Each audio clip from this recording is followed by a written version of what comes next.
And so now, a hippie Christmas pageant. Gather around, flower children, beatniks, peace lovers, and freedom riders to hear a strange story of a really groovy Christmas pageant that takes place a long time ago when incense, peppermints, peace, and love came to be. Like totally happening. You have heard the story of Scrooge and the spirits of Christmas past, present, and future. You may have even seen Charlie Brown's Christmas or watched It's a Wonderful Life over and over again, but you have never heard the tale of the hippie Christmas pageant. A hippie Christmas pageant? What is that, and why are you talking that way? A hippie Christmas? Far out, man. Don't you know what a hippie is? They lived in the 60s and 70s, had long hair, and wanted peace, love, and nirvana on earth. Just ask your grandparents. They know. I bet some of them were hippies. Not mine. They hardly have any hair. Stop being a downer. We are getting into the spirit of things, so don't be a square. I'm not square. I have more of a round shape if you think about it. Be cool, man. Be cool. Actually, I'm kind of warm. Right on. So dig this. It was 1968 and things were far out, man. People couldn't talk to one another without arguing about politics and race and war and peace. People were very divided. That's bad, very bad. No, bad means good, and it wasn't good at all. Bad means good? I'm so confused. It's all cool, man. Be cool. Again with the concern about my temperature. Even families were arguing over the dinner table about the world and what was right and wrong. The kids complained about their old man who just can't get off their case. The old man complained about long hair and no respect from their kid. I think they called it the generational gap. Whatever it was, man, it was a drag. Sounds a lot like today, if you ask me. People try to put us down talking about my generation. Just because we get around talking about my generation, think they do look awful cool talking about my generation. Hope I die before I get old talking about my generation. This is my generation. This is my generation, baby! Are those lyrics from a song? Who sang that? Exactly. You got it, man. Huh? Come on, guys. Let me tell you the story of a very special hippie Christmas pageant. Go ahead, man. I'm round, meaning not square. Man, you are the squarest person I've ever met. So our story begins on Christmas Eve when the Reagan family comes to church for the annual Christmas pageant. There's Mr. Reagan, the father, a traditionalist. Talk about your square. Who believes in the authority of right and wrong, and people just need to follow the rules. There's Mrs. Reagan, a loving wife and mother who tries to keep the peace in the house. Then Sally, the Reagan's daughter, back from college, an avowed hippie who goes by the name of Starchild. And finally, there's Sally's boyfriend, Jeff, who goes by Leaf. You can bet Mr. Reagan was not hanging with the hippie names. I agree. Starchild, Leaf, what kind of names are those? It could have been worse, man. They could have been called Moon Unit and Dweezil. One last thing to know before we see the show of the Great Hippie Christmas Pageant unfold. Sally, also known as Starchild, had been put in charge of the Christmas pageant at church that year. We thought Mr. Reagan was going to flip out. So let's listen as this magical mystery tour of a Christmas Eve begins. What is this, Sally? Why are there all these signs? And where's the manger? Now, John, this is Sally's play. I am sure she has a reason for all of these amazing signs and the tent. Man, this is so cool, Starchild. Really groovy. Groovy? Are you listening to this, Betty? It's a scandal with these kids.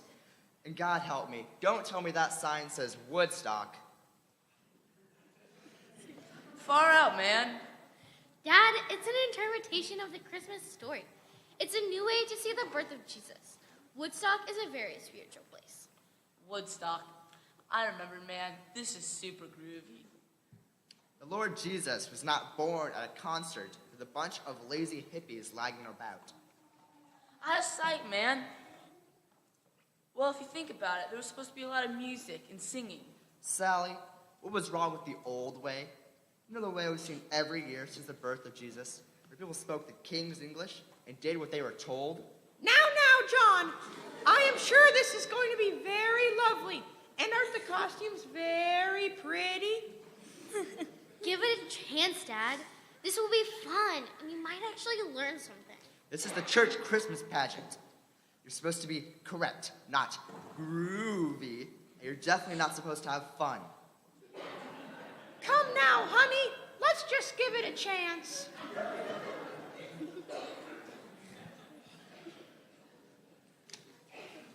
Peace, man.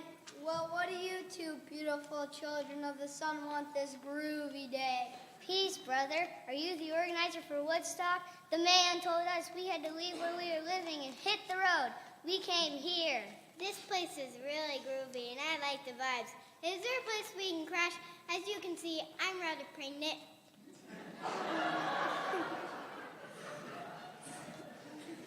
I told Mary just the other day, we gotta get out of this place if it's the last thing we ever do.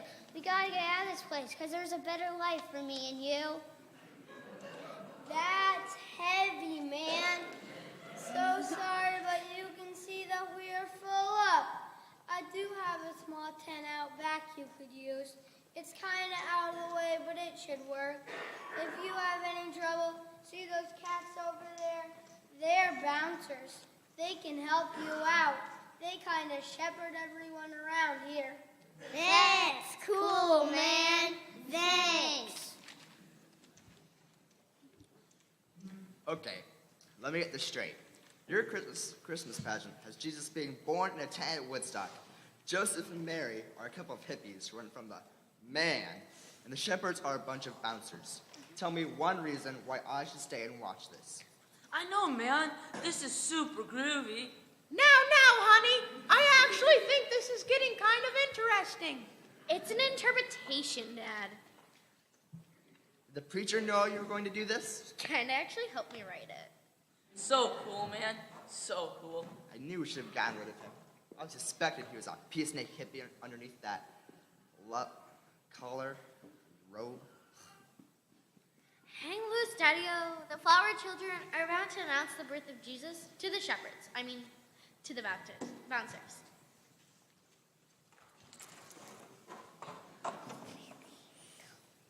When the moon is in the seventh house, and Jupiter aligns with Mars, will guide the planets, and love will steer the stars.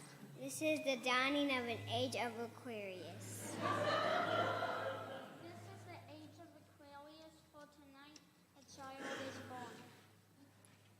Over there in the small tent, wrapped in tie-dye cloth. There's something happening here. What it is ain't exactly clear. There's a child over there. You got to be aware. Stop, children. What's that sound? Everybody, look what's going down. Dude, I think it's over. Enough already. This is too much. Flower children who are angels announcing the birth of Jesus? This is just wrong. No, man. It is far out. Peace on earth. Be quiet, John. I think I am actually kind of getting into it right now. What next? The Magi are long-haired college professors? No, Dad. They're gurus from the East. My head hurts. Peace, Mary and Joseph. We come from the east, like New Jersey, to greet this new flower child who has come to bring peace on earth. We have bought gifts to greet this child. Really cool gifts. He shows a gold peace sign, so he's always reminding that he is the Prince of Peace. Here is a lotus flower, incense burner with sage, incense sticks who is always reminded of the presence of God's Spirit in the air. And here's a long light because he is the light of the world.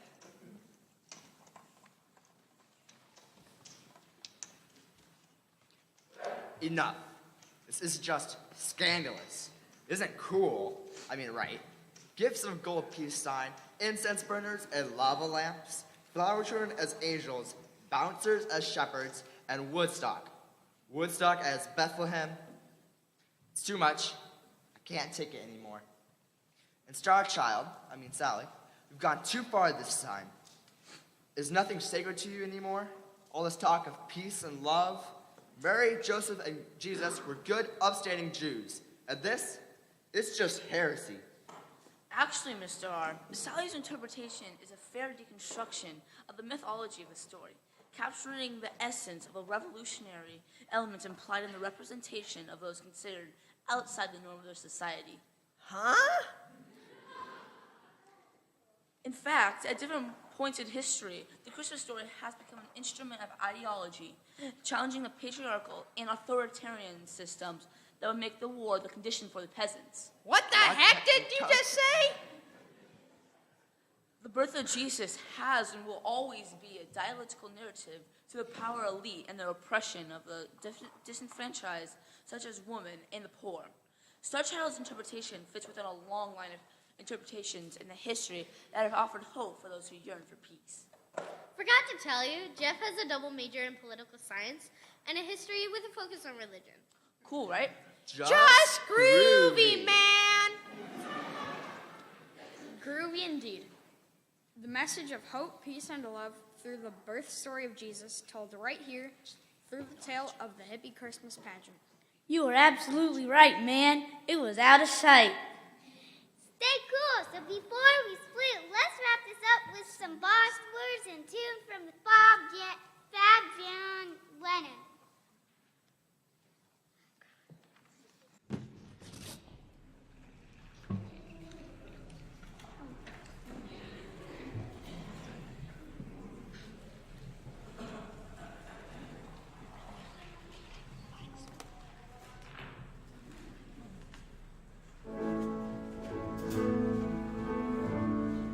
So this is Christmas, and what have you done?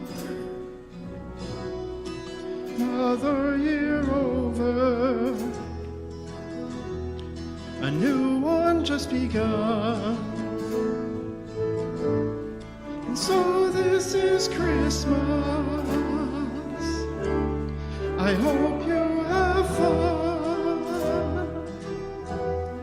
The year and the dear ones, the old and the young.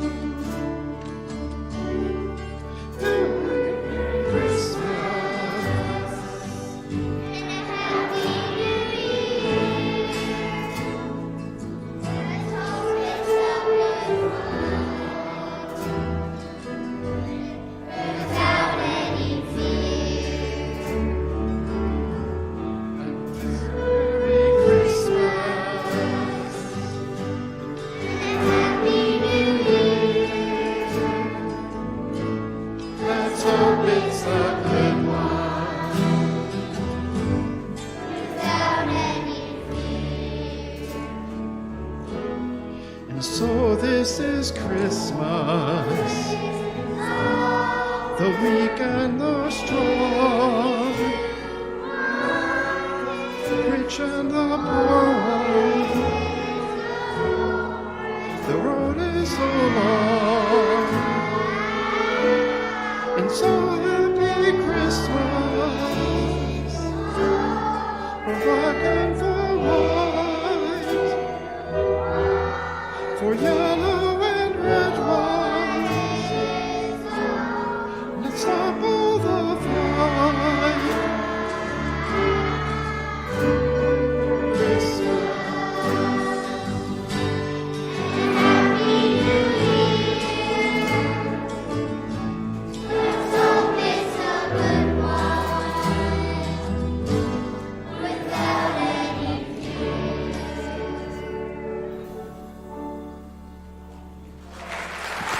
Now, you guys.